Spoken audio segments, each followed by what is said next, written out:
Okay.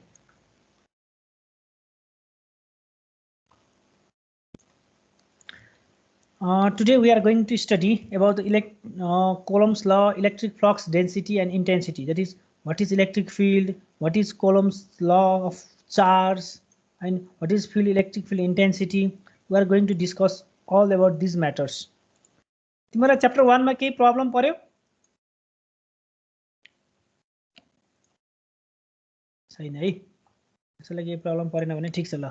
तिमीलाई म assignment दिन्छु है च्याप्टर 1 को बेसिस भएर अनि तिमीले त्यो गरिहाल्नु पर्छ अब सायद म भोलि अथवा पर्सितिर अपलोड गर्छु होला असाइनमेन्टहरु चाहिँ गुगल क्लासरुममा त्यसपछि त्यो गुगल क्लास सरी त्यो टिम्समा असाइन गरेको असाइनमेन्टलाई चाहिँ तिमीहरुले डाउनलोड गरेर आफ्नो कपीमा क्वेशन र आन्सर दुईटै लेख्नु अनि कपीलाई नै पीडीएफ बनाएर अथवा इमेज फोटो खिचेर चाहिँ अनि अपलोड गर्नुपर्छ है Coulomb's law and electric field intensity is the today's topic.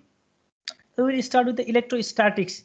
That is, electrostatistics is a branch of electromagnetics that deals with the electric field due to a charge at rest. That is, whenever any charge is at rest, then there will have certain energy in it. The energy area, or the energy or the field around that charge is electric field. Understanding and designing the electric power, transmission, X-ray machines, and lightning protection needs a good knowledge of electrostatics. That means the thundering or lightning condition, the power machine that may be a X-ray machines which works upon certain charges, or any other electric transmission system, that is a charge transmission concept, अथवा इलेक्ट्रिसिटीमा जुन charge हुन्छ त्यो सबै electrostatics अन्तर्गत आउँछ. Medical diagnosis through the electrocardiograms or electroencephalograms or is carried out through the help of electrostatics. That is, it is used in the medical purposes too. That is, electrostatics is used in medical purposes. Or we use touch pads in the mobile, laptops or iPad. These touch pad devices, capacitance, or keyboards or LCD displays, cathode ray tubes or electrostatic printers, etc. are based upon this electrostatic field. That means तिमीसँग electric charge हुन्छ र त्यो चार्जले certain field generate गर्छ र त्यो फिल्डमा त्यो charge कतातिर मोसन भयो भन्ने कुराले चाहिँ डिफाइन गरेको रिजनलाई चाहिँ हामी इलेक्ट्रिक फिल्ड रिजन्स भनेर डिफाइन गर्छौं र यो सबै कुरा चाहिँ इलेक्ट्रोस्टैटिक्स भित्र पर्छ. यसभित्र मेन कुरा भनेको चाहिँ कोलम्स ल हो. That is, in 16, Dr. Gilbert, a physician from England, published a major classification of electric and non-electric materials. Gilbertले what are electrical and what are non-electrical materials भनेर classify गर्यो. अब he stated that the glass, sulfur, amber or some other materials not only draw themselves the straw or charm or other metals, wood, leaves, stone, earth, even water and the oil. त्यो भनेको चार्जेसहरु जसले gain गर्छ त्यो बेले मात्रै हैन चार्जेसहरु जुन electric लिने र इलेक्ट्रिक चार्जेसहरु गेन नगर्ने मेटेरियल्स भनेर उले डिफाइन गरेको. In the following century, a French army engineer, that is Colonel Charles Coulomb, performed the elaborate series of experiments using the devices invented by himself. त्यसपछि त्यही इलेक्ट्रिक मेटेरियल्स र non electric मेटेरियल्सहरुले charge store गर्छ भन्ने कन्सेप्टमा चाहिँ कोलम्बले चाहिँ आफ्नो पोस्टुलेट्सहरु define गर्यो. Coulomb could determine the quantitatively the force exerted between the two objects is having the static charge of electricity. अब कोलम्बले मेन काम गर्ने भनेको दुईटा चार्जेसहरु लियो अथवा चार्ज पार्टिकल्सहरु लियो. त्यो चार्ज पार्टिकल्सहरु बीचको फोर्स अफ एट्र्याक्सन अथवा फोर्स अफ रिपल्सन कति छ भन्ने उले डिफाइन गरेको हो. Therefore, he wrote 7 important treatises on electric and magnetism, developed a theory of attraction and repulsion between the bodies of the opposite and same electrical charge. That is, he created some postulates based upon the electric and magnetism field. That is, how an electric field are generated, how the same charges repel each other, and how the different charges attract what is the force of attraction between them is defined by the Coulomb's law. Therefore, we define here a Coulomb's stated that the force between the two small bodies, that may be two small objects separated in a vacuum or in free space by a distance which is large compared to the size, is proportional to the charge on each and inversely proportional to the square of the distance between them. यो पहिलादेखि पनि तिमीले पढ्दै आइराछौ. Force of attraction between two charges is given by the magnitude of charges between them, that is q1 into q2 by it is the inversely proportional to the square of distance between them, that is r square. Therefore, F is the force of attraction between the two charges, K is the proportionality constant, Q1 into Q2 is the magnitude of two charges, and R is the distance between them. In SI unit, the quantities of charge Q are measured in Coulomb, separation is R in the meter, and force of attraction or force F is measured in the newtons. Force of attraction मात्रै होइन, force of repulsion too. And it will be achieved if the constant of proportionality K is written as 1 by 4 pi epsilon naught. Proportionality constant चाहिँ 1 by 4 pi epsilon naught हुन्छ. epsilon naught को value कति हुन्छ त्यो define गरौँ. The permittivity of free space mu is measured in farad per meter and has the magnitude of 8.85 into 10 to the power minus 12 farad per meter. भनेको यो epsilon naught भनेको चाहिँ permittivity of any material define गरेको. यो चाहिँ अब vacuum को लागि छ अथवा फ्री स्पेस को लागि छ भन्यो भने 8.85 लिएको. Therefore Coulomb's law भन्यो भने अब हामी F equals to quantity of charge between them and square of distance between them is reciprocal and some proportionality constant which is given by 1 by 4 pi epsilon naught. The force F acts along the line joining the two charges. If it is repulsive if the charges are alike in sign and attractive if they are in opposite sign. भनेको force of attraction चाहिँ के हुन्छ भन्दाखेरि Q1 र Q2 चाहिँ same charges plus charge भयो भने चाहिँ force of attraction चाहिँ यो यता प्लसमा जान्छ र त्यता repulsive हुन्छ. If they are in opposite sign and they are attractive to each other, but this F quantity is same, either may be attractive force or there may be a repulsive force. If we see an example here, in a vector form, Coulomb's law is written as that is F2 equals to Q1 Q2 by 4 pi r1 2. तो भनेको Q1 मा र Q2 मा बस्दाखेरि Q1 बाट Q2 को चार्जले कति force experience गरेको छ भनेर डिफाइन गरेको. अनि A12 is the unit vector between the distance R1 and R2. That is यो R12 लेखेको भनेको Q2 को Q2 भन्ने point Q1 भन्नेको कोअर्डिनेट चाहिँ 1 भन्ने point हो. भनेपछि unit vector is the distance between the point 1 and 2, that is Q1 and Q2 charge. Therefore, force between the two charges Q1 and Q2 located at distance R1 and R2 from the origin had the Coulomb's law as Q1 Q2 by R square in a unit vector R12.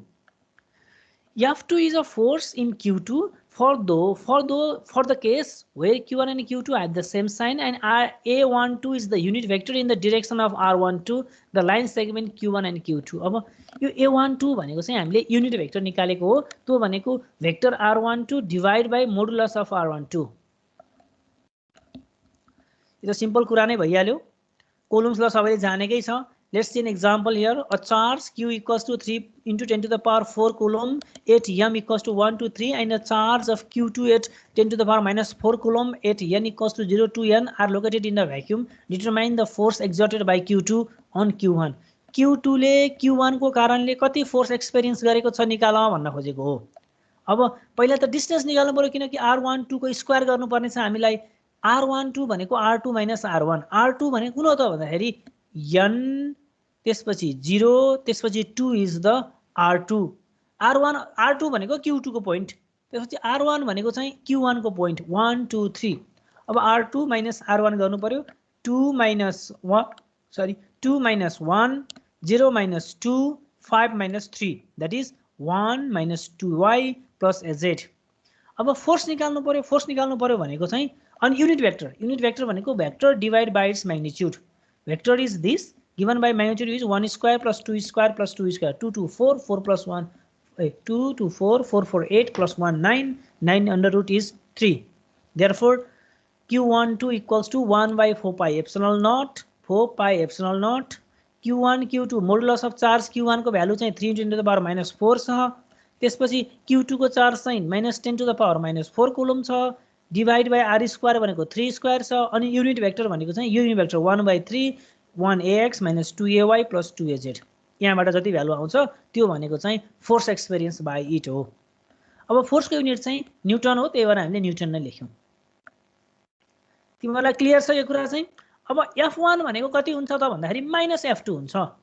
किनभने F1 भनेको चाहिँ हामीले Q1 charge निकाल्यौ भने F2 भनेको चाहिँ minus किन लेखेको भन्दा यसले नेगेटिभ चार्ज छ, त्यही भएर पनि नेगेटिभ लेख्न सकिन्छ. अपोजिट डाइरेक्सनमा छ भन्न सकियो. Now let us consider one charge is say Q1 fixed in position in space. Now imagine we know Now imagine that we know that there exists a somewhere in the force of this second charge. This second charge is displaying the existence of the force field that we can introduce a second charge qt at the unit test charge that we can move around. यो भनेको कस्तो भन्दाखेरि तिमीसँग एउटा charge छ qt भनेर q भन्ने charge छ एकछिन है यो सानो कुरालाई यहाँ कसैलाई के एउटा सोधेन थाहा हुनु पर्छ Sandeep Baral hello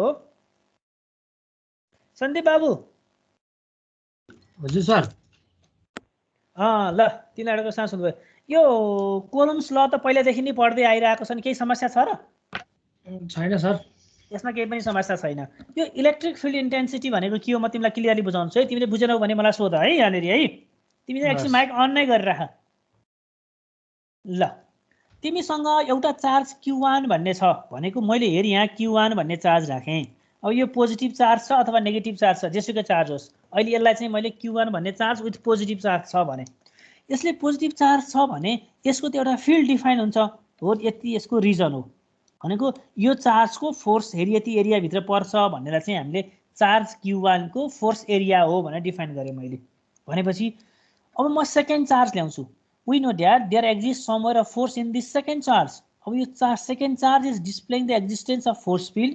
We introduce a second charge qt as unit test charge. भनेको मैले नयाँ चार्ज ल्याएँ त्यो नयाँ चार्जलाई मैले qt भनेर टेस्ट चार्ज भने यो टेस्ट चार्जलाई यो q1 को फिल्डमा ल्याइसकेपछि यो qt ले पनि सर्टेन फोर्स एक्सपिरियन्स गर्छ हो त फोर्स कति एक्सपिरियन्स गर्छ भने पहिला फोर्स निकाल्नु पर्यो भनेको अब फोर्स त कोलम्स ल नै दिन्छ किन हामीसँग एउटा चार्ज q1 भन्ने छ अर्को चार्ज चाहिँ qt भन्ने छ भनेपछि force ft equals to 1/4 pi epsilon naught q1 भनेको q1 को पोजिटिभ टेस्ट चार्ज अथवा यो चार्जको क्वान्टिटी अथवा म्याग्निट्युड qt भनेको टेस्ट चार्जको क्वान्टिटी डिभाइड बाइ r1t यो डिस्को डिस्टेन्स r1t को square divide into unit of positive test charge यति गर्नु पर्यो भनेपछि writing this force per unit charge यो भनेको चाहिँ मैले कोलम्स ल वाला फोर्स लेखेँ कोलम्स ल वाला फोर्स लेख्न जानेको छ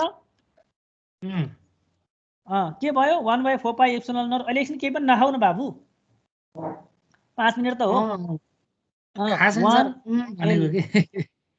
1/4 pi epsilon naught q1 into q2 हुन्थ्यो q1 इन्टु qt भयो किनभने त्यो q1 को रिजनमा qt भन्ने टेस्ट चार्ज ल्याएको हो त्यो qt को म्याग्निट्युडलाई हामीले टेस्ट चार्जको म्याग्निट्युडलाई qt भन्यौ q1 को म्याग्निट्युडलाई चाहिँ q1 भन्यौ भनेपछि डिस्टेन्स बिट्विन दुवै चाहिँ r1t छ अब हाम्रो इलेक्ट्रिक फिल्ड इन्टेन्सिटी भन्यो भने force per unit test charge भन्न खोजेको हो युनिट टेस्ट चार्ज भनेछ यसको म्याग्निट्युड जहिले पनि 1 हुन्छ त्यही भएर युनिट टेस्ट चार्ज भन्न खोजेको भनेपछि मैले के गर्दै रहेछु भन्दा पहिला मसँग एउटा चार्ज छ त्यो चार्जले सर्टेन फिल्ड बनाउँछ त्यो फिल्ड भित्र अर्को एउटा चार्ज लिएर आएँ त्यो चार्ज कस्तो त भन्दा टेस्ट चार्ज त्यो टेस्ट चार्जले त्यो q1 को फिल्डमा ल्याइसकेपछि कति फोर्स एक्सपिरियन्स गर्छ त्यो फोर्सलाई चाहिँ हामीले बल्ल इलेक्ट्रिक फिल्ड इन्टेन्सिटी भनेर डिफाइन गर्न सक्छौं भनेपछि अब force experience per unit charge is given by यो f बाइ यो qt तल लयो भने 1/4 pi epsilon naught q1 by r square भयो q1 r 80 भयो this is the vector field and electric field intensity पनि भन्छौं हामीले यसलाई वेक्टर फिल्ड अफ q1 पनि भनिन्छ अथवा इलेक्ट्रिक फिल्ड इन्टेन्सिटी पनि भनिन्छ भनेपछि म अब इलेक्ट्रिक फिल्ड इन्टेन्सिटी हो भनेर डिफाइन गर्नको लागि चाहिँ के भन्छु भने we define electric field intensity as a vector quantity किन वेक्टर क्वान्टिटी भनेको भन्दाखेरि यहाँ त हाम्रो डिरेक्सन पनि छ 80 भन्ने आएको त्यही भएर 80 भन्ने डिरेक्सन आएको छ त्यही भएर म वेक्टर फिल्ड भनेर डिफाइन गरेको now electric field intensity at a vector field is a vector of the force on a unit positive test charge that is electric field intensity E is measured by a unit that is newtons per coulomb भनेको force को unit चाहिँ Newton हो charge को unit चाहिँ coulomb हो therefore electric field intensity E is measured by unit newtons per coulombs or volt per meter electric force experienced by unit positive test charge when kept in that force तो भनेको कति हो त भन्दा 1/4 pi epsilon naught q1 by r1t by tc the field of the single point sense can be written as 1 by 4 pi epsilon naught q by r square ar लेख्न सके कुनै एउटा r भन्ने डिस्टेन्समा लियो भए चाहिँ अब टेस्ट चार्ज सोधेर r भयो त्यसै मैले अब इलेक्ट्रिक फिल्ड इन्टेन्सिटी भनेर डिफाइन गर्नु पर्यो भने electric field intensity is the vector quantity it is the force अब force is the vector quantity it is a force experienced by unit positive test charge when kept in any unit vectors region कुनै एउटा charge को आफ्नो रिजनमा unit positive test चार्जले जति force experience गर्छ त्यो फोर्सलाई चाहिँ मैले इलेक्ट्रिक फिल्ड इन्टेन्सिटी भन्छु भनेपछि E equals to 1 by 4 pi epsilon naught q by r square ar हुन्छ यो फर्मुला चाहिँ जान्नु पर्यो बाबु जान्यौ बुझ्यो सर यो फर्मुला तिमीले कपीमा लेख पहिला सर इलेक्ट्रिक फिल्ड इन्टेन्सिटी भनेको f by qt भयो अथवा q भयो त्यो भनेको 1 by 4 pi epsilon naught q by r square ar भयो सर अब यो AR भनेको युनिट भेक्टर हो that is AR is the unit vector in the direction from the point at which the point charge Q is located to the point where E is desired to be measured भनेको त्यो Q भन्ने पोइन्टबाट तिमीले नाप्न खोजेको ठाउँको डिस्टेन्सको आधारमा चाहिँ हामी युनिट भेक्टर भनेर डिफाइन गर्छौं अझै यो न्यूमेरिकल गर्दाखेरि अझै क्लियर होला अब for a charge which is not in the origin of the coordinate electric field अब यो त हामीले R भन्यो भने त 0 देखि जस्तो मैले यहाँ बनाए भने यो 0 यहाँ ओरिजिन छ ओरिजिनबाट चाहिँ हेर यहाँ चाहिँ डिस्टेन्स r x भन्ने डिस्टेन्स छ भने हेर यसलाई चाहिँ मैले r भन्न सक्छु तर जहिले पनि ओरिजिनबाट मात्र माप्ने त हुँदैन भनेको एउटा पोइन्ट यहाँ छ भने यसले यो फर्ममा कति एक्सपिरियन्स गर्यो भनेर त पनि त थाहा पाउनु पर्ला हामीलाई त्यसको लागि चाहिँ यो फर्मुला युज गर्ने that is for a point charge which is not located in the origin of the coordinate the electric field intensity is given by 1 by 4 pi epsilon naught q by r square भनेको थियो r भनेको r minus r dash को square भनेको यो पोइन्टमा हुँदाखेरि यो q भन्ने पोइन्टमा चार्ज छ भने यो e भन्ने पोइन्टमा अथवा यो p भन्ने पोइन्टमा कति फोर्स एक्सपिरियन्स गरे त भनेर थाहा पाउनु पर्यो यसको चाहिँ पहिला r स्क्वायर अनि यसको चाहिँ unit vector vector divide by its magnitude is the unit vector गर्न सक्छ यो बुझ्यो यो बुझ्यो सर ल ठीक छ यो भनेको 1 by 4 pi epsilon naught q r r dash by r3 यो r3 चाहिँ कसरी भयो थाहा भयो नि यो भेक्टर r भइहाल्यो यो r स्क्वायर भनेको vector r divide by its magnitude भनेपछि यो पनि एउटा r भयो r स्क्वायर इन्टु r भनेको r क्यूब भएको है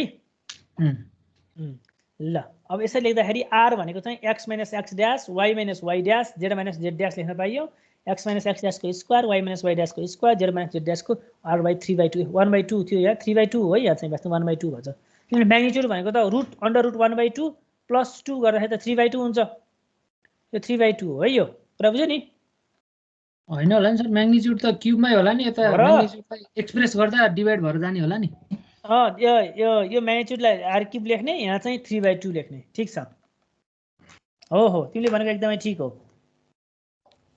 म्याग्निट्युडलाई चाहिँ भेक्टर बाइ r लेख्ने अनि त्यसपछि यसको r भनेको चाहिँ अन्डर रुट 1/2 हुन्थ्यो त्यो r 1/2 र यो गर्दाखेरि चाहिँ यति आएको हैन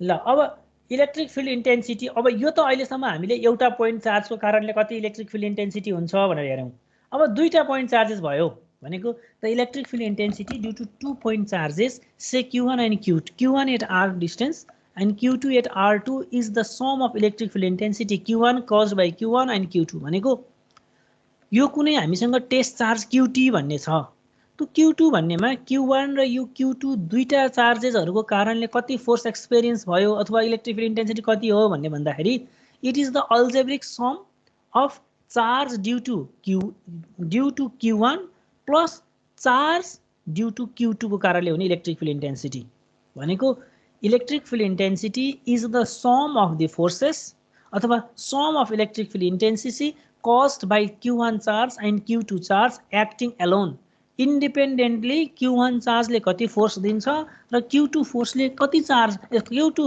चार्जले कति फोर्स दिन्छ त्यो qt टेस्ट चार्जमा त्यसको रेशियोलाई चाहिँ हामीले के भन्छौं भन्दा sum of electric field intensity भन्छौं भनेपछि म पहिला के गर्छु त भन्दाखेरि रिजल्टेन्ट इलेक्ट्रिक फिल्ड निकाल्नको लागि यो q1 को कारणले कति हुन्छ भनेर निकाल्छु भनेको 1 by 4 pi epsilon naught q by r1 r bus a1 plus फेरि यसको कारणले पनि 1 by 4 pi epsilon naught q2 into 1 r into r2 divided by a2 यो r a1 र a2 भनेको चाहिँ unit vector of that q1 2 point p a2 भनेको unit vector at point P from Q to distance, त्यही नै लेख्नु पर्यो। अब electric field intensity due to an pointed charges भयो भने त सबै point of sum of the चार्जेसलाई जोड्नु पर्यो।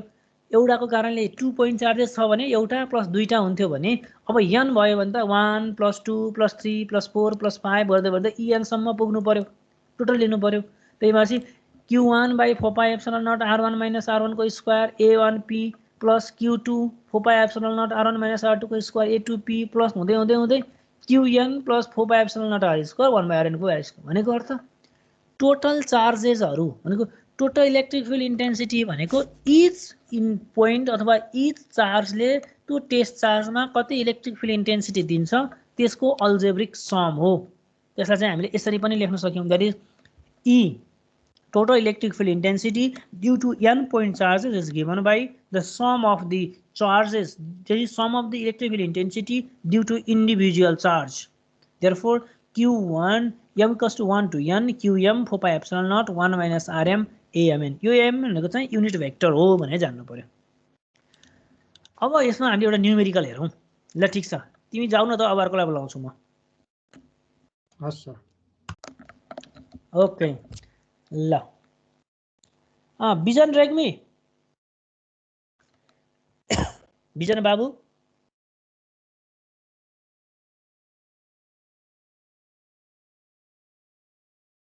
Are you there? No no no. Nishan Paudel? हजुर सर। तिम्रो पालो आयो एकछिन।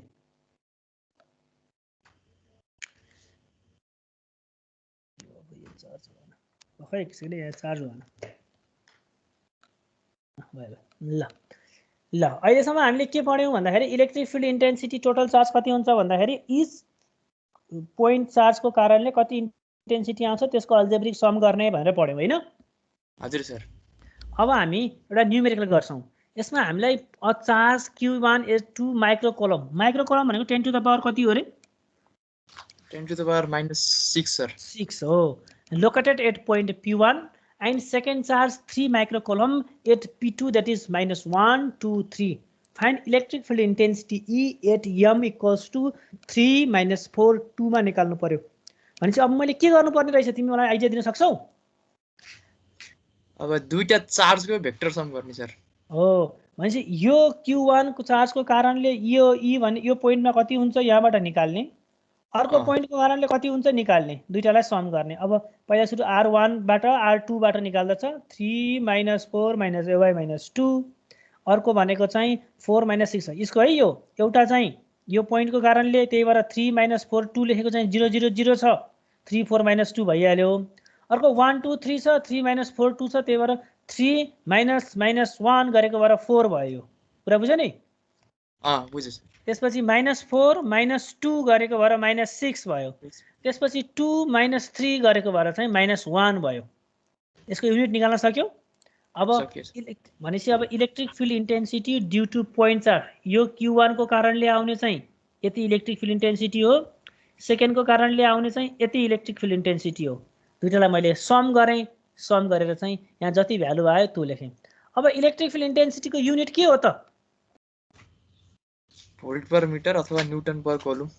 न्यूटन पर कोलुम अथवा भोल्ट पर मिटर हो। ठीक छ, भेरी गुड, त्यो नै लेख्ने हो। सरी, यहाँ भोल्ट पर मिटर लेखेछ, न्यूटन पर कोलुम लेखे पनि भयो, किनकि force experience by unit test charge भनेर पढ्यौँ भयो हामीले, F/C गर्यौँ होइन र? हो सर। हो, ल ठीक छ। अब ठीक छ, अब एकछिन राख तिमी। हुन्छ सर, थ्याङ्क यू। ल अब field due to continuous volume charge distribution गरेँ मैले भनेको। अब मैले चाहिँ भोल्युम चार्ज डिस्ट्रिब्युसन भनेको जस्तो मेरो एउटा भोल्युम छ, कुनै एउटालाई मैले एउटा यहाँ चाहिँ स्पेयर बनाएँ। ल यसरी यो स्पेयर बनाइसकेपछि we denote the volume charge distribution rho v having the unit of coulombs per cubic metre भनेको भोल्युम चार्ज डेन्सिटी भनेको रो भी भनेर देखिन्छ। त्यो रो भी भनेको चाहिँ टोटल चार्ज कति छ पर युनिट भोल्युममा भन्न खोजेको। भनेको अर्थ volume charge density is the amount, density भन्ने बित्तिकै तिमीहरूले मास पर युनिट भोल्युम भनेर पढेथ्यौ भने, अब भोल्युम चार्ज डेन्सिटी भन्यो भने total charge divide by per unit volume भन्न खोजेको हो। त्यही भएर rho v is that is the volume charge density small amount of charge भनेको भएर यसमा चाहिँ अब डेल क्यू भनेर लेख्यो in small amount del v भनेर चाहिँ मैले लेख्न खोजेको हो भनेपछि the small amount of charge dq in volume del v is given by rho v equals to del q by del v भयो अब टोटल चार्ज क्यू लेख्नु पर्यो भने रो इन्टु डिभी लेख्नु पर्यो त्यही भएर charge equals to rho into d v लेखेको डेल v त्यो रो v भनेको volume charge density we may define rho v mathematically by using the limit of the above equation that is यसमा हामीले लिमिट राख्यौं भने त्यो rho v equals to limit del q del v लेख्नु पर्यो the total charge with some finite volume is obtained by integrating throughout the this is अब यो total charge कति छ त भनेर लेख्नु पर्यो भने इंटीग्रेशन भनेको त अब समेसन जस्तो भइहाल्यो summation of all the charges in that volume quantity त्यही भएर charge q equals to rho v into del v भयो अब हामीले सम गर्नु पर्यो भनेको त इंटीग्रेशन गर्नु पर्यो त्यही भएर रो v इन्टु dv लेख्न सकियो अब डेल v लाई चाहिँ इंटीग्रेशन गरेको भएर dv भनेर लेख्न सक्यो स्मल क्वान्टिटी चार्ज भएको भएर चाहिँ यही कुरा चाहिँ अब हामीले एउटा फर्मुलाबाट गरौँ field due to a continuous volume charge डिस्ट्रिब्युसनमा अर्को एउटा न्युमेरिकल गरौँ टोटल चार्ज q भनेको चाहिँ रो v dx dy dz गर्न सकियो अब एक्जाम्पल यो बुकको एक्जाम्पल हो जस्तो मसँग रो v को क्वान्टिटी कति छ भन्दाखेरि -5 into e to the power -10 to the power 5 छ यति छ भनेको अर्थ rho z micro coulomb per metre cube छ अब यो क्वान्टिटी यो त गिवन क्वान्टिटी नै भइहाल्यो भनेको total charge q rho v sorry volume charge density rho v को भ्यालु कति छ भन्दाखेरि यति भ्यालु छ भने म चार्ज कसरी निकाल्छु त अब भन्दाखेरि यसरी यो फर्मुला लगाएर निकाल्नु पर्यो जी रो v र v को टर्ममा लेख्नु पर्यो दैट इज रो को क्वान्टिटी र z को क्वान्टिटी को टर्ममा हामीलाई दिएको चार्ज छँदै छ इन्टु रो d रो d phi dz मा चाहिँ अब phi को भ्यालु कहाँदेखि कहाँसम्म जाने त्यसपछि सरी d रो को भ्यालु कहाँदेखि रो भनेको चाहिँ रेडियस phi भनेको x एक्सिस सँग बनाएको एंगल z भनेको चाहिँ xy z एक्सिस मा सिलिन्डर कति अग्लो छ भन्ने कुरा चाहिँ लेन्थ अफ द सिलिन्डर भनेर डिफाइन गरेको त्यही भएर यहाँ z को भ्यालु 2 देखि 4 सम्म जाने भनेर लेखेको छ तर यो सेन्टिमिटरमा लेखेको छ त्यही भएर यसलाई चाहिँ हामीले मिटरमा कन्भर्ट गर्दाखेरि 0.022 0.04 भनेर दिएको हो त्यसपछि अब phi को भ्यालु कहाँदेखि कहाँसम्म जान्छ भनेर डिफाइन गर्दाखेरि 0 देखि 2 पाई सम्म phi को भ्यालु जान्छ त्यसपछि phi को भ्यालु चाहिँ d रो को भ्यालु कहाँदेखि कहाँसम्म जान्छ भन्दाखेरि 1 सेन्टिमिटर सम्म जान्छ भन्छ त्यही भएर 0 देखि 0.01 मिटर सम्म जान्छ यो क्वेशनमा चाहिँ थोरै है तिमीले हेर्ने कुरा पनि कस्तो हो भने यहाँ क्वेशनले फेरि केही पनि दिएको छैन जस्तो देखिन्छ तर दिँदाखेरि चाहिँ सबै कुरा दिएको हुन्छ भनेको अर्थ मैले तिमीलाई टोटल भोल्युम चार्ज डिस्ट्रिब्युसन निकाल भन्यो फर्मुलामा यो युज गर भनेर देखाइसकेछ अब क्वान्टिटी रो चार्ज भनेको चाहिँ यो दियो भनेको 5 × 10 टु द पावर माइक्रो भएको भएर 10 to the power -6 e to the power -10 to the power 5 भयो त्यसपछि रो z भनेर यहाँ दिएकै छ अनि z को भ्यालु 2 सेन्टिमिटर देखि 4 सेन्टिमिटर सम्म z एक्सिस छ भनेको छ मिटरमा क्वान्टिटी लानु पर्यो phi को भ्यालु 0.1 सरी रो को भ्यालु 1 सेन्टिमिटर छ भनेको रेडियस अफ सिलिन्डर चाहिँ 1 सेन्टिमिटर छ भनेर डिफाइन गरेको छ स्ट्यान्डर्ड युनिट मिटरमा लानु पर्यो अब हामीले अस्ति पनि पढ्यौं phi को भ्यालु त 0 देखि 2 पाई सम्म जान्छ भनेर पढिसक्यौं लास्ट क्लासमा पनि एउटा कुरा अर्को कुरा सोध्न मन लाग्यो मलाई यसरी सौरभ भट्टराई सौरभ बाबु हजुर सर रो phi र z भनेको चाहिँ त सिलिन्ड्रिकल कोअर्डिनेट सिस्टममा हो हैन र हजुर सर अनि स्पेरिकलमा के हुन्छ अरे स्पेरिकलमा चाहिँ के रे रो हैन r रो अनि हैन r थीटा phi हजुर रो phi z चाहिँ सिलिन्ड्रिकलमा हुन्छ स्पेरिकलमा चाहिँ r थीटा र phi हुन्छ यो रो कहाँदेखि कहाँसम्म जान सक्छ भनेर पढिरहेको थियौं अरे हामीले रो चाहिँ रो कि थीटा सर रो सिलिन्ड्रिकलतिर छु म रो चाहिँ 0 देखि 180 रो भनेको के हो रेडियस अफ सिलिन्डर हैन हजुर सर हो सर अनि रेडियस अफ सिलिन्डर कहाँसम्म जान सक्छ 180 सम्म जान सक्छ भन्ने हुन्छ कहाँसम्म हुन्छ रेडियस कत्रो हुन सक्छ सिलिन्डरको म्याक्सिमम इन्फिनिटी इन्फिनिटीसम्म हुन सक्छ भनेपछि रो को भ्यालु 0 देखि इन्फिनिटीसम्म जान सक्छ फाइ भनेको के हो रे फाइ भनेको चाहिँ tan inverse y by x फर्मुलामा tan inverse y by x हो तिमीले हजुर। फाइ भने बुझाउनु पर्यो भने x एक्सिस सँग बनाएको एंगल हेर यो एंगल जस्तो तिमीले यो पोइन्ट p लाई हेर यहाँ तान्यौ भने यो एंगल कत्रो भयो भन्दाखेरि चाहिँ यो फाइ एंगल हुन्छ हजुर सर बुझ्यौ नि यो एंगल फाइ भनेको x एक्सिस सँग बनाएको एंगल हो फाइ भनेको कहाँदेखि कहाँसम्म जान सक्छ यो त्यो त म्याक्सिमम अब 0 देखि 2 पाइ सम्म हजुर सर यहाँबाट सुरु भयो भने घुमेर फेरि फर्केर यहीँसम्म आउन सक्दैन सक्छ सर सक्छ जेड भनेको के हो जेड भनेको चाहिँ हाइट भयो हाइट अथवा लेन्थ अफ सिलिन्डर यो कतिदेखि कतिसम्म हुन सक्छ जेड चाहिँ त्यही सर इन्फिनिटी जान सक्यो प्लस इन्फिनिटी देखि माइनस इन्फिनिटी सम्म जान सक्छ हजुर सर ल अनि यो आर भनेको के हो अब स्पेरिकलतिर त्यसको आर भनेको त रिड्युस के अरे axis under x square plus त्यो डिस्टेन्स के सर आर भनेको x square plus y square plus z square भन्न खोजेको हो तिमीले भने आर भनेको रेडियस अफ स्पेयर हो हजुर सर यो कहाँदेखि कहाँसम्म जान सक्छ यो त 0 देखि माथिसम्म इन्फिनिटीसम्म 0 देखि इन्फिनिटीसम्म जान सक्छ यो थीटा भनेको के हो थीटा भनेको त angle made with y axis हैन हैन made with Z axis Z axis हो भर्टिकल लाइन जेड एक्सिस सँग बनाएको एंगललाई चाहिँ हामीले बल्ल तो भन्छौं थीटा भन्छौं थीटा कहाँदेखि कहाँसम्म जान सक्छ थीटा 0 देखि 180 0 देखि 180 पोजिटिभ 180 पनि जान सक्छ नेगेटिभ 180 पनि जान सक्छ है हजुर सर अनि फाइ भनेको angle made with x axis with radius त्यो भनेको कहाँदेखि कहाँसम्म जान सक्छ यो 0 देखि 2 पाइ सम्म 0 देखि 2 पाइ सम्म हैन हजुर 2 पाइ भनेको 180 हो र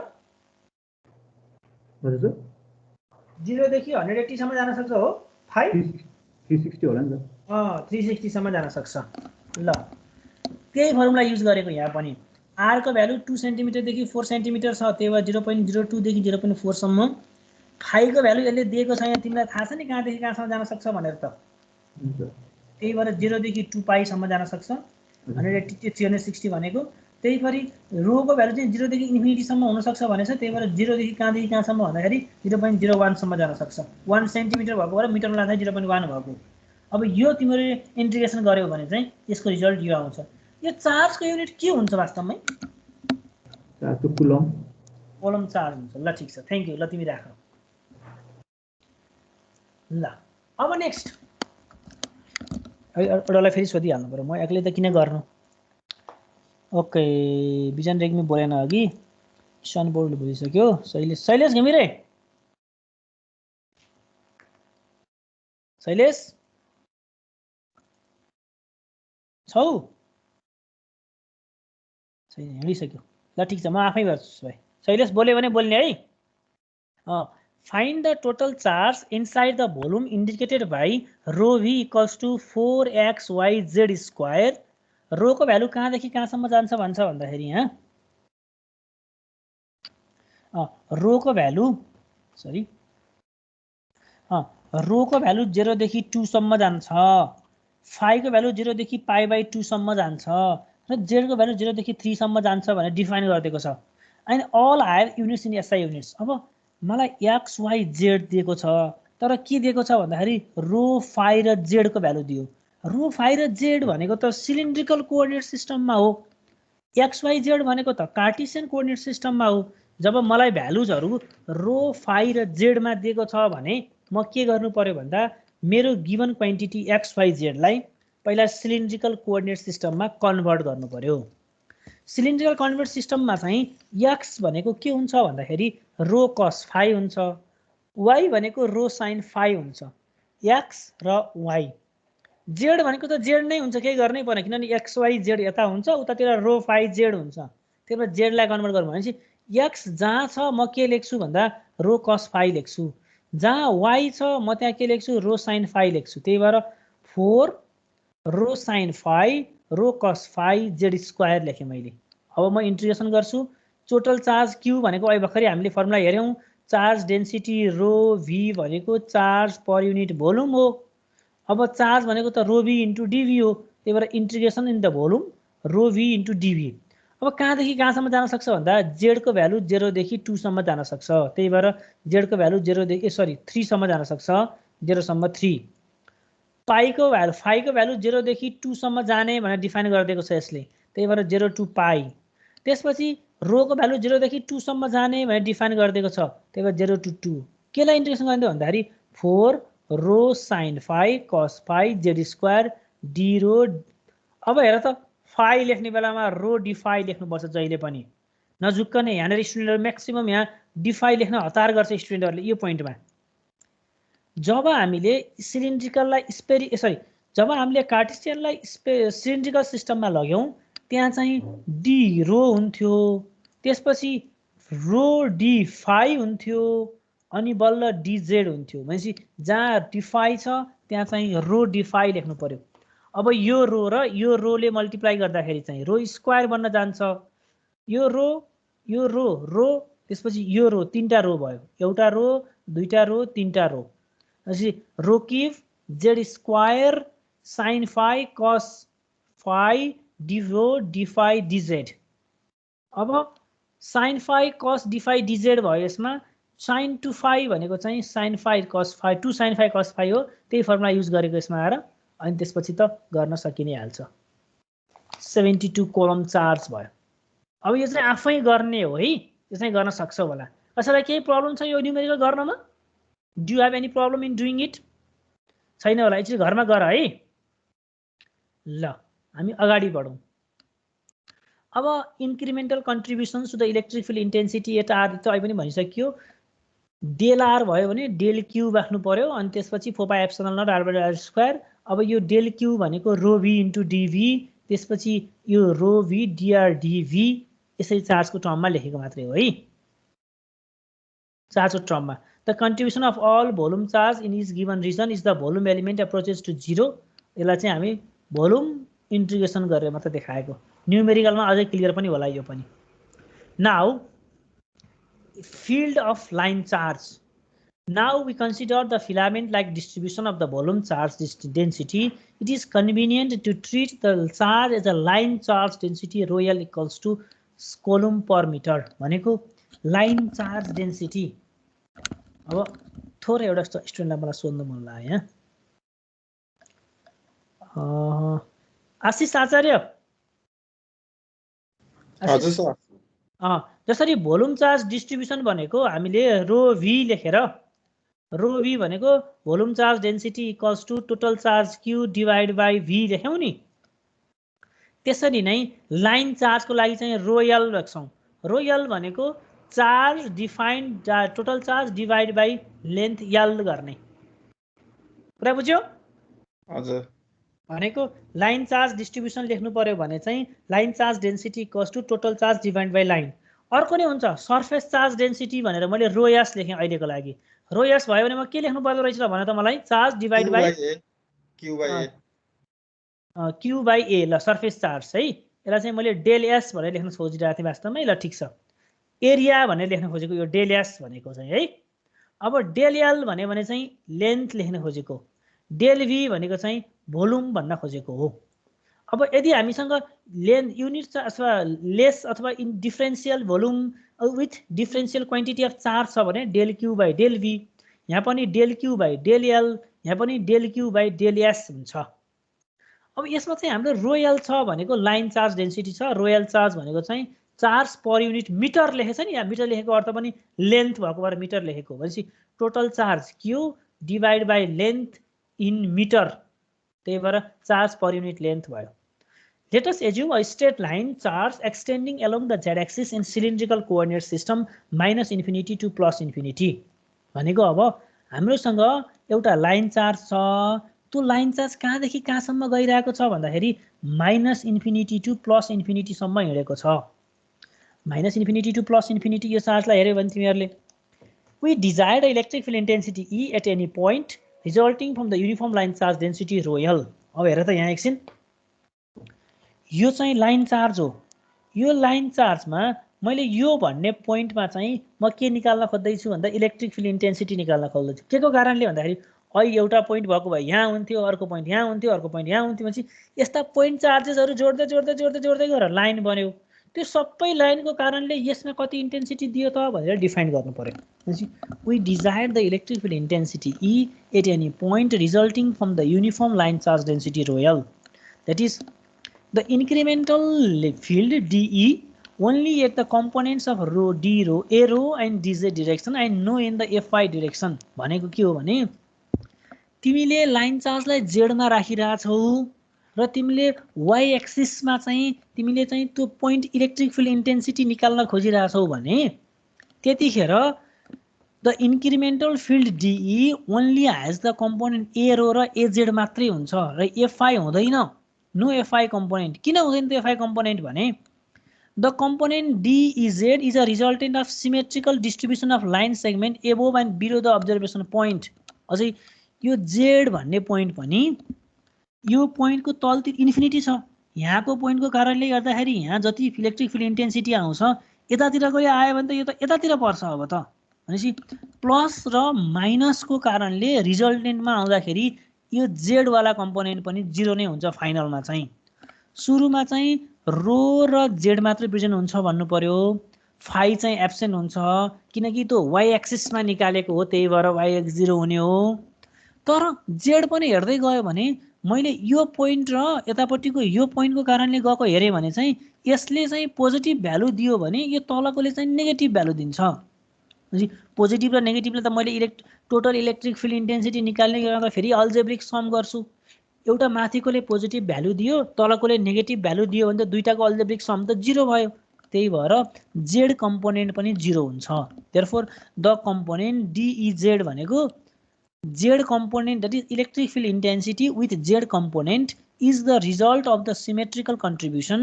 Symmetrical contribution भनेको from upper and from lower point in infinite line charge above and below the observation point P. Since length is infinity and they are cancelling each other, that is total dz equals to 0 हुन्छ। भनेको यसको कारणले positive दियो भने तलको कारणले negative हुन्छ र मैले दुई सबैलाई एड गर्नुपर्छ। लास्टमा एड गर्दाखेरि चाहिँ टोटल भ्यालु चाहिँ 0 बन्न जान्छ। The component d e not exist that the coulombs ल we know that dE rho will be inversely proportional to the distance of the line charge rho.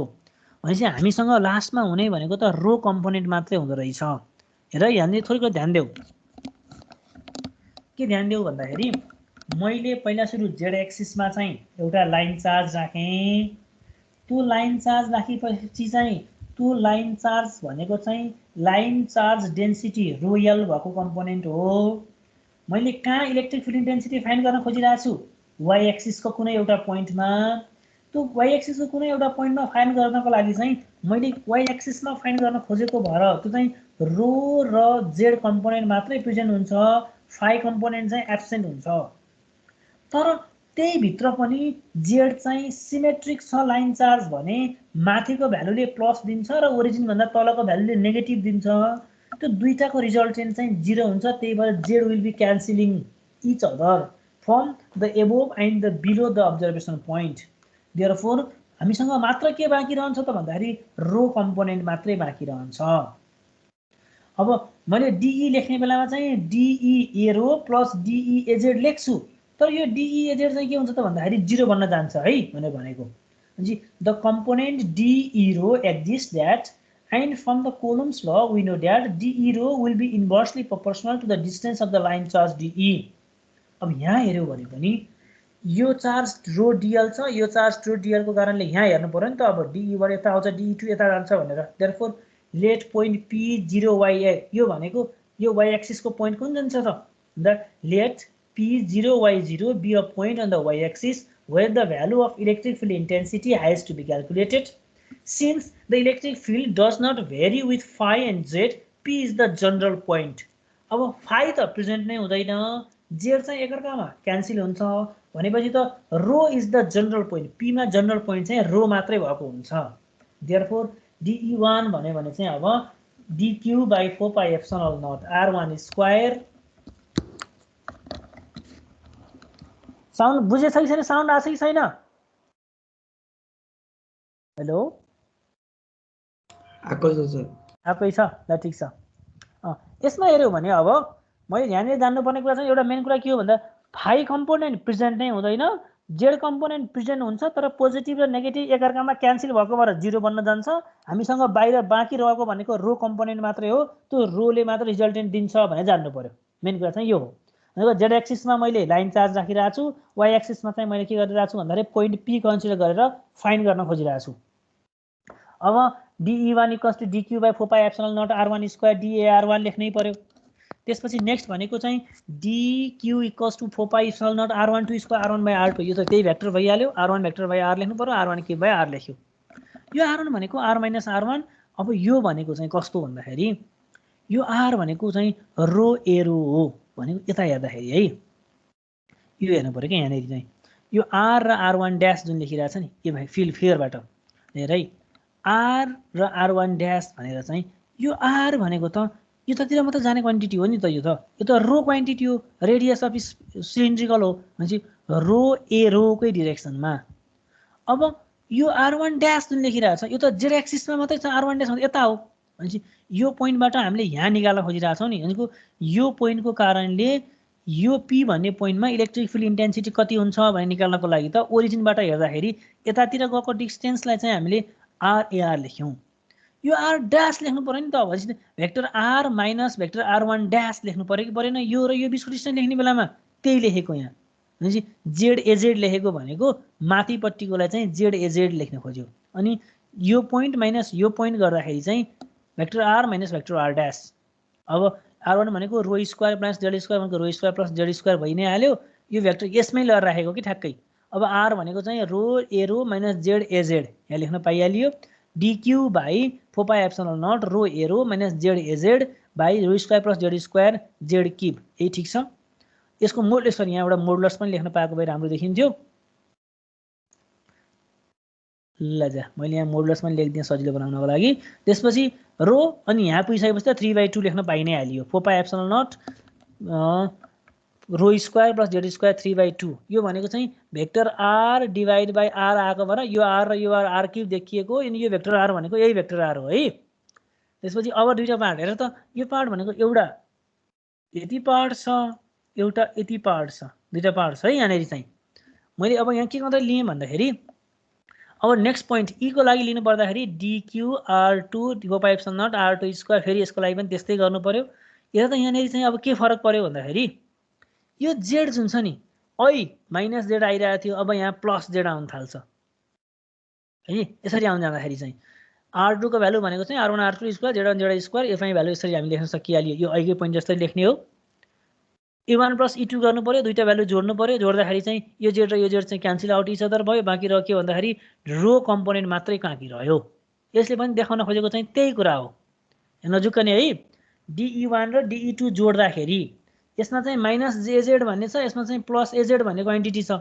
यो प्लस एजेड र minus aged भन्ने चाहिँ Z component cancel out each other. Therefore यो minus र यो plus cancel गरेको भएर रो plus रो मात्रै बाँकी रह्यो। त्यही भएर 2 rho dQ by 4 pi epsilon naught rho square 3/2 गर्न सक्यो। अब कहाँदेखि कहाँसम्म जानुपर्छ त भन्दाखेरि 0 टु इन्फिनिटीसम्म गर्नु पर्यो। Electric field intensity due to all point charges गर्नु पर्यो। त्यही भएर 0 to infinity 2 rho dQ by 4 pi epsilon naught rho square plus z square 3/2 arrow. यसरी गर्दाखेरि चाहिँ अब अल्फाको भ्यालु चाहिँ हामी के गर्न सक्छौँ भन्दा z equals to rho 10 alpha. 10 alpha भनेको जेड बाई रो गर्ने, जेड भनेको चाहिँ रो जेड स्क्वायर गर्ने। यहाँबाट चाहिँ यो फर्मुला फाइन्ड गर्न सकियो। भनेपछि के भयो त भन्दाखेरि हामीले निकाल्न खोजेको पोइन्ट चाहिँ सरी यो पोइन्ट भनेको चाहिँ ल दुईटा क्यान्सल आउट हुँदो रहेछ, लास्टमा बाँकी रहेको रो मात्रै हुँदो रहेछ। रोले चाहिँ electric field intensity due to line charge भनेको rho L by 2 pi epsilon naught rho arrow हुँदो रहेछ। हेर यो फर्मुला चाहिँ हामीले जान्नै पर्यो। अब यो फर्मुला चाहिँ हाम्रो चाहिँ इम्पोर्टेन्ट भयो। Epsilon naught electric field intensity equals to del rho डे। यो जुन छ नि रोयल भनेको इलेक्ट्रिक, यो रोयल भनेको चाहिँ line charge density. Electric field intensity due to line charge at any point P in y axis where that line charge is kept at z axis is given by e rho l 2 pi epsilon naught rho into a rho लेख्नु पर्यो। यो formula चाहिँ तिमीहरुले जान्नै पर्यो। यो चाहिँ जान्न सक्छ। यो फर्मुला कपीमा सारी हालेर राख। Electric field intensity due to line charge. Similarly electric field intensity due to infinite sheet charge. अहिले चाहिँ इन्फाइनाइट लाइन चार्ज थियो भने अब चाहिँ इन्फाइनाइट सीट चार्ज। हेर त यो चाहिँ इन्फाइनाइट लाइन चार्ज थियो माइनस इन्फिनिटी देखि प्लस इन्फिनिटी सम्म हिँडेको लाइन थियो भने यो चाहिँ अब सरफेस चार्ज हो भनेको। अब यो रो एल यसरी सरफेस चार्ज कसरी बन्छ भन्दाखेरि यही यो dy dy dy dy धेरै मिलेर बन्ने त हो नि। भनेपछि electric field intensity due to line charge लेख्ने बेलामा rho L by 2 by epsilon naught R A R लेख्न सक्यौं। Rho L by x square plus y square. अब यहाँ x यो कम्पोनेन्ट y स्क्वायर कम्पोनेन्ट हो। यसरी x स्क्वायर कम्पोनेन्ट भयो भनेपछि r भनेको x square plus y square भयो। Only x component is present here. Therefore, dEx मात्र लेखेको हुन्छ। dE into ax गर्नु पर्यो। ar into ax ले मल्टिप्लाई गरिदिने। cos थीटा भनेको a into b लेख्न सकिने हाल्छ। यो त हामीले पहिलादेखि पढ्दै आइरहेको छ। dEx निकाल्ने भनेको अब रो l 2 pi epsilon naught x square plus y square cos theta. cos theta को भ्यालु चाहिँ फेरि x बाइ y स्क्वायर यहीबाट चाहिँ डेरिभेसन गरेर यो फर्मुला निकालेको छ। एक्चुअली यो हेर तिमीहरुले पनि यो सजिलो छ, बुझिन्छ, त्यति गाह्रो पनि छैन। लाइन चार्ज त्यसपछि आएर चाहिँ surface charge. Electric field intensity at any point p due to line charge density due to line charge. अब line charge kept at z axis. एउटा फर्मुला जान्नु पर्यो। यो फर्मुला भनेको इलेक्ट्रिक फिल्ड इन्टेन्सिटी कहाँ राखेको त भन्दाखेरि z एक्सिसमा राखेको। कहाँ त भन्दाखेरि पोइन्ट p मा अथवा रो मा भनौं न, at radius rho of the cylinder. यो भनेको चाहिँ electric field intensity due to infinite sheet charge having the surface charge density rho s भनेको surface charge density rho s हो। rho s मा चाहिँ कति हुन्छ भन्दा यति क्वान्टिटी हुन्छ।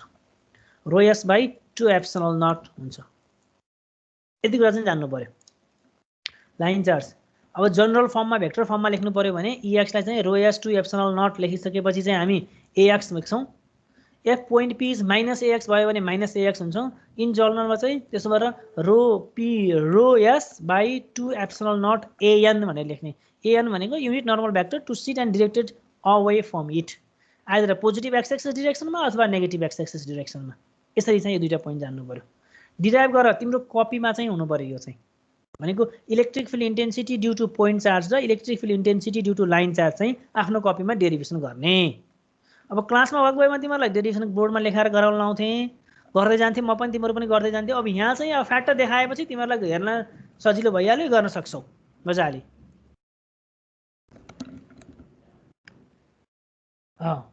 इन भेक्टर फर्ममा लेख्नु पर्यो भने an भन्ने भेक्टर लेख्ने।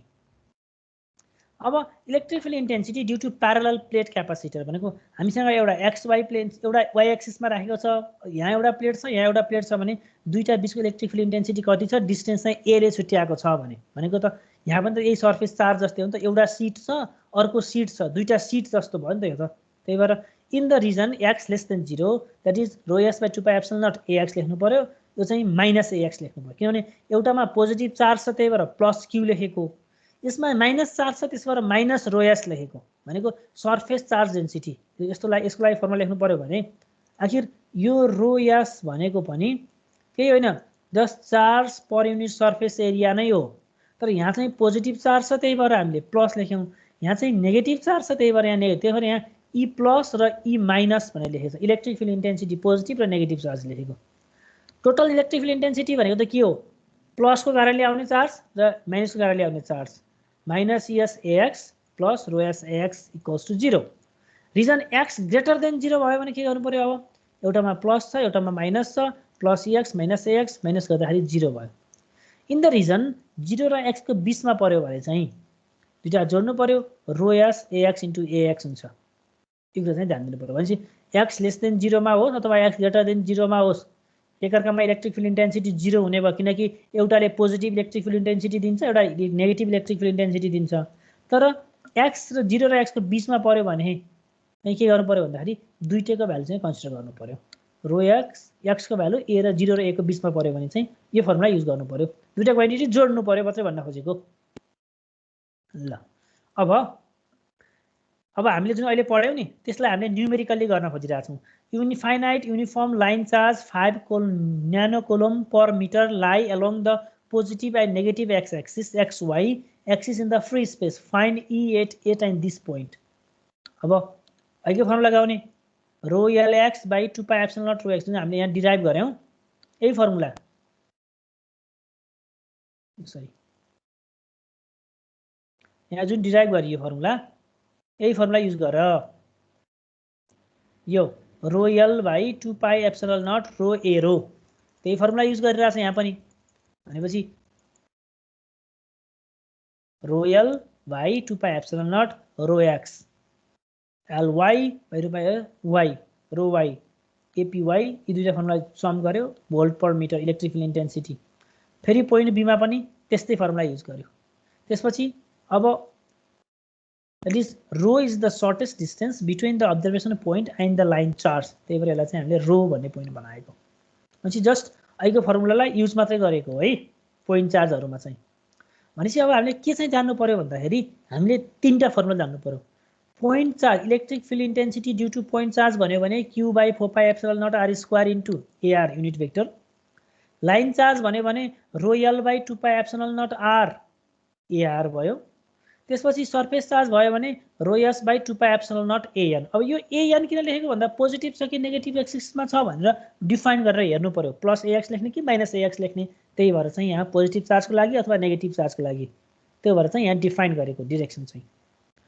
अब स्ट्रिमलाइन स्केच भयो भने cross sectional view of the line charge यसरी हुन्छ कि त आउटगोइङ हुन्छ कि त इनगोइङ चार्ज यसरी चार्जहरु हुन सक्छ length proportional to the magnitude of E and pointing in the direction of E कतातिर जान्छ भनेर डिफाइन मात्रै गरेको जस्तो यो छ र एउटै डाइरेक्सनमा पर्छ भने यतातिर जाने भयो कि त यता र यता पर्यो भने रिजल्टेन्ट यता पर्छ यसरी डिफाइन मात्रै गरेको है यो जस्ट सोन कस्तो हुन्छ इलेक्ट्रिक फिल्ड इन्टेन्सिटी कतातिर जान्छ भनेर डिफाइन गरेको एउटा एक्जाममा आएको क्वेशन हेरिहालौं find the electric field intensity at origin if the following charge distribution are present in the free axis a free surface a point charge uniform line charge and uniform surface charge म एउटा स्टुडेन्टलाई चाहिँ यहाँ मलाई बनाउन मन लाग्यो कि अहिले चाहिँ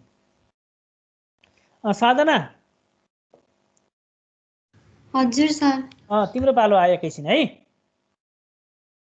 ओके ल इलेक्ट्रिक त्यो तीनटा फर्मुला छ तिमीलाई अहिले फर्मुला घोकिहाल्नु परेन म तिमीलाई पछि त्यो फर्मुला त अहिले देखाइदिनै हाल्छु तिमीसँग के छ भने find electric field intensity at origin कुन पोइन्टमा फाइन्ड गर भन्यो अहिले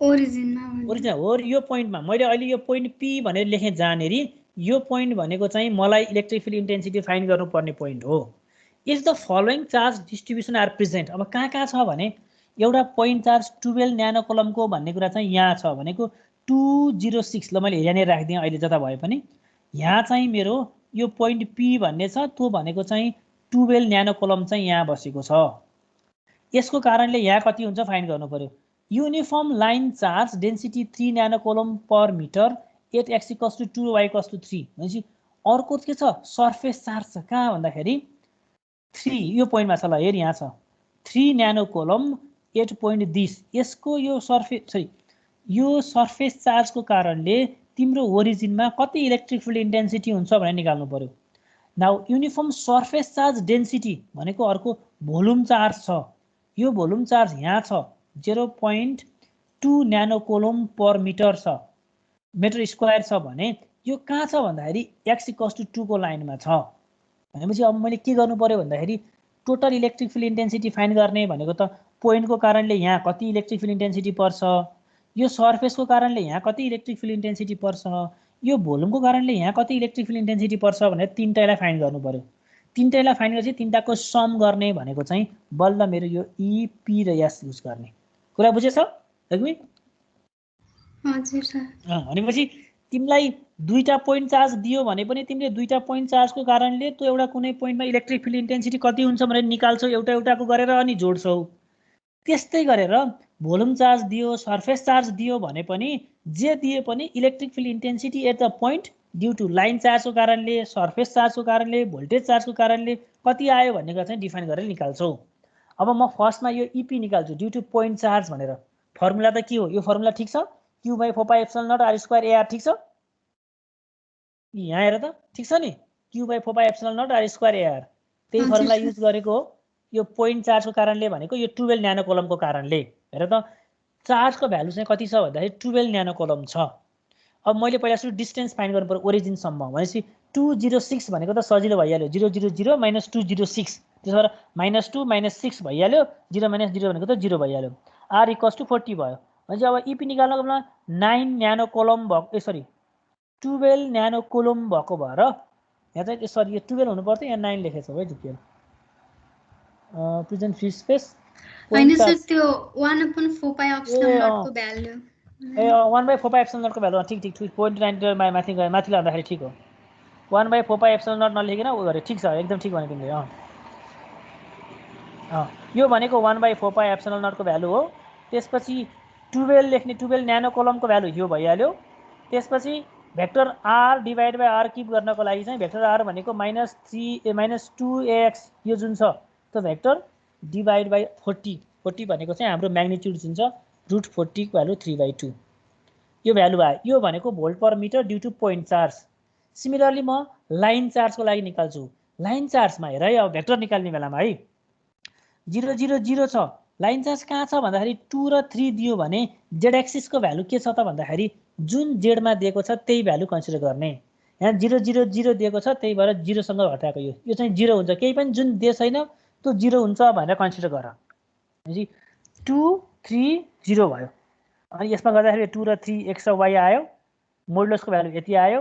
फेरि अब 0.1/4 पाइ एप्सिलन नट फर्मुला के थियो यो थियो 1/2 पाइ एप्सिलन नट भएको भएर चाहिँ यहाँ चाहिँ यो यसको डबल 2 × 9 × 10⁹ यहाँ चाहिँ 1/4 पाइ एप्सिलन नट छ त्यही भएर 9 × 10⁹ यहाँ चाहिँ 1/2 पाइ एप्सिलन नट छ त्यही भएर 2 × 9 × 10⁹ लेखेको। त्यसपछि यो न्यानो कोलम्ब भनेको 3 nano coulomb 3 × 10⁻⁹ vector r divide by modulus of this यति डिफाइन गरेर लेख्यो। सिमिलरली अब के गर्नु पर्यो फेरि सरफेस चार्जको कारणले ρs divide by 2 epsilon naught an हेर है अब x = देखाइरहेछ नि यहाँ भनेको यो x एक्सिस को डाइरेक्सन दिएको अरु छोड्दिउ प्लस ax भयो x = -2 भएको भए चाहिँ -ax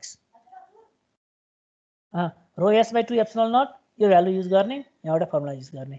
अनि लास्टमा गर्ने भनेको चाहिँ पोइन्ट चार्जको कारणले लाइन चार्जको कारणले भोल्युम सरफेस चार्जको कारणले अझै भोल्युम चार्ज डिस्ट्रिब्युसन दियो भने भोल्युमको पनि जोड दिने दुईटा पोइन्ट दियो भने दुईटा पोइन्ट पनि जोड दिने भनेपछि electric field intensity due to line charge point charge volume charge डिस्ट्रिब्युसनहरुको चाहिँ इजको लागि चाहिँ फर्मुलाबाट डिफाइन गरेर लेख्न सक्छौ।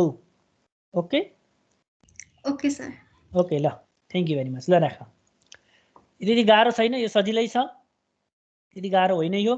त्यसपछि अब यही कुरा चाहिँ अब infinite line charge rho l equals to this along the x axis in free space while the point charge nanocoulomb are located at this and this find the electric field intensity in cylindrical coordinate system भनेर सोधियो।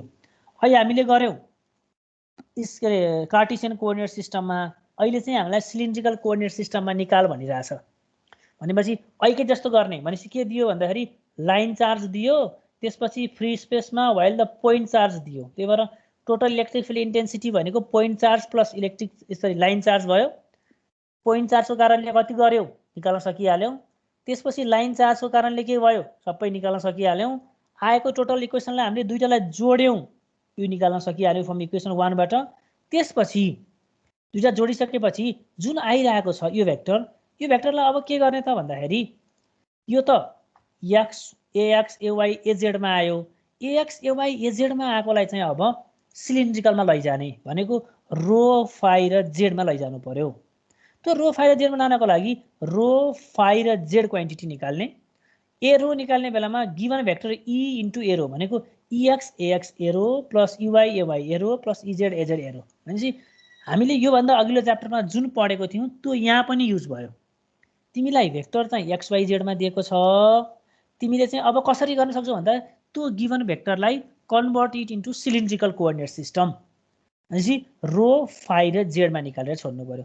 गर्न सक्छ सबजनाले यो कसैलाई के confusion हुन्छ यसमा गर्नमा तिमीले यहाँसम्म निकालिसकेपछि चाहिँ यो माथिको पोइन्ट निकालिसकेपछि यो भनेको त जस्ट हामीले पहिला जसरी गर्थ्यौं जस्तो मलाई रो फाइन्ड गर्नु पर्यो भने म एरोले मल्टिप्लाई गर्छु फाइ फाइन्ड गर्नु पर्यो भने एफआई ले मल्टिप्लाई गर्छु, जेड फाइन्ड गर्नु पर्यो भने एजेड ले मल्टिप्लाई गर्छु। अब रो इन्टु एएक्स एवाई एजेड छ अनि रोसँग मल्टिप्लाई गर्दाखेरि एएक्स इन्टु ए रो भनेको चाहिँ कस फाइ, त्यसपछि ए रो इन्टु एवाई इन्टु एफआई गर्नु पर्यो भने साइन फाइ। हामीले पहिला फर्स्ट च्याप्टरमा जुन पढेको थियौँ त्यही फर्मुला युज गरेर त यहाँ सकिहाल्यो।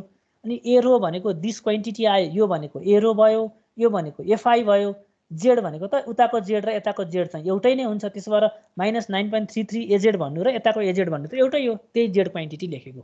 भनेपछि फर्स्टली एक्स वाई जेडमा फाइन्ड गर, त्यो आएको रिजल्टलाई के गर्छ भन्दाखेरि अब चाहिँ सिलिन्ड्रिकलमा कन्भर्ट गरिदेऊ, त्यो भन्न खोजेको क्वेसनले पनि। दिज आर द स्केचेस लाइनहरू हो, यो त जस्ट डिएक्स डिवाई मात्रै गरेको। अब इलेक्ट्रोस्ट्याटिक प्रिसिपिटेटर्स एन्ड द पावर प्लान्टहरूमा कहाँ युज हुन्छ इलेक्ट्रोस्ट्याटिक डिभाइसेसहरू, जस्तो अहिले पनि भने मैले जस्तो एक्सरेमा, त्यसपछि इसिजी गर्दाखेरि काम लाग्छ, त्यसपछि हाम्रो थन्डरिङमा काम लाग्छ, इलेक्ट्रिसिटी ट्रान्समिसनमा काम लाग्छ। त्यो कुराहरू चाहिँ कसरी काम गर्छ भन्ने कुरा चाहिँ एउटा यहाँ प्याराग्राफ जस्तो देखाएको छ। अनि this is the and of the chapter. यो चाहिँ तिमीहरू आफै पढ्नु। यति चाहिँ आजको हामीले मेन कुरा के पढ्यौँ भन्दाखेरि what is electric field intensity पढ्यौँ, वाट इज कोलम ल पढ्यौँ, त्यसपछि इलेक्ट्रिक फिल्ड फर्स्टमा वाट इज कोलम ल, त्यसपछि कोलम लबाट भनेको एफबाट चाहिँ हामीले टेस्ट चार्जमा गर्दाखेरि एफ/टी गरेको भएर चाहिँ इलेक्ट्रिक फिल्ड इन्टेन्सिटी निकाल्यौँ। Electric field intensity at any point चार्जको कारणले कति हुन्छ, एउटा पोइन्ट चार्जको कारणले कति, दुईटा पोइन्ट चार्जको कारणले कति, एनवटा पोइन्ट चार्जको कारणले कति, electric field intensity due to n point charges गऱ्यौँ। अनि total electric field intensity find गर्ने बेलामा 1 2 3 हरेक पोइन्ट चार्जले कति फिल्ड जेनेरेट गर्छ यसको चाहिँ अल्जेब्रिक सम गर्ने रहेछ भन्ने थाहा पायौँ। Total electric field charge intensity due to point charge, line charge र भोल्युम चार्जको सर्फेस चार्जको लागि फर्मुला डिराइभ गर्न सिक्यौँ। त्यो लाइन चार्ज, त्यसपछि सर्फेस चार्ज अथवा पोइन्ट चार्ज अथवा भोल्युम चार्जको कारणले आउने रिजल्टेन्टहरूलाई सबैको कारणले फाइन्ड गर्नु पर्यो भने इचले कति इफेक्ट निकाल्छ भनेर फाइन्ड गर्छौँ अनि हरेकलाई सम गर्छौँ। कहिलेकाहीँ क्वेसन के आउँछ, इलेक्ट्रिक फिल्ड इन्टेन्सिटी फाइन्ड गरेपछि त्यसलाई चाहिँ सिलिन्ड्रिकल कोअर्डिनेट सिस्टममा फाइन्ड गर भनिदिन्छ। त्यतिखेर चाहिँ हामी electric field intensity due to point charge, line charge, volume charge जति पनि चार्जेसहरू अथवा जुनसुकैमा दियोस्, लाइनमा दियोस्, पोइन्टमा दियोस्, भोल्युममा दियोस्, सबैलाई चाहिँ हामीले मर्ज गरेर एकै ठाउँमा ल्याउँछौँ। अनि त्यो आएको रिजल्टलाई चाहिँ हामीले सिलिन्ड्रिकलमा, कहिलेकाहीँ स्पेरिकलमा कन्भर्ट गर भने पनि स्पेरिकलमा कन्भर्ट गर्न सक्छौँ। यति हो आजको समरी चाहिँ। गर्न सक्छौ तिमीहरूले? अब सकिन्छ? हजुर सर। ल एक्चुअली तिमीहरूले यो डेरिभेसन चाहिँ आफ्नो कपीमै गरेर राख। एक्जामिनेसनमा डिराइभ पनि आउन सक्छ, न्युमेरिकल पनि आउन सक्छ, दुईटै आउँछ है। Point charge, line charge, surface charge, तीनटा मध्ये एउटा डिराइभ आउँछ, एउटा न्युमेरिकल आउँछ के? सर। ओके ल आजलाई हामीले यति नै गरौँ। यहाँ भएपछि सक्यो आजको च्याप्टर चाहिँ। क्लासमा पढ्न चाहिँ यो च्याप्टर पढाउन मलाई 2 दिन लाग्थ्यो, यहाँ चाहिँ एकै दिनमा सक्यो किनकि यहाँ त डिराइभेसन चाहिँ खुरुखुरु देखाउन पाइयो, त्यही भएर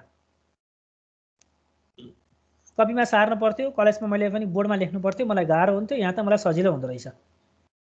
ल थ्याङ्क यू भेरी मच। केही पर्यो भने चाहिँ नेक्स्ट क्लासमा सोध्न सकिन्छ। तिमीहरूलाई मैले असाइनमेन्ट दिन्छु है अब।